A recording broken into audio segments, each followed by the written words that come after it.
tats, magpa-cute-cute sa takaron kay wala magutay mimong content ang atong himuon ato sa nang video-videohan dia ang sa sulod sa ako ang gitrabahoan dira sa Peaceport. Wa magud ta ka duty karon kinilaging panahon nga usahay naa usahay wala. Tungod ano'y kapigado sa panahon, ultimo isda di na magpakita tungod aning init kaayo. Mao nang wala ko lay na hunahunaan kundi ang video-videohan ang nasa sulod. Pasensya na jud mo sa tong cellphone kay usahay manggod mo mahanap usay dili. Kini laging gisingot pa usahay. Pila na biya ka adlaw nga wala mi habu-habwa, bulan naman siguro kay wala na ni dunggo mananagat.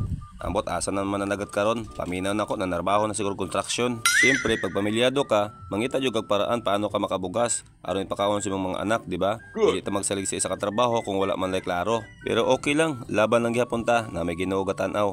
Ang importante manggod, dili ta mawad og pag-asa. Kung unsay maabot karong adlaw, ato gyapon dawaton. Pero mas maayo dong maning kamot ta. Usahay gyud mga tats, muuli ko, wala ko dala bisag isa ka bug isda.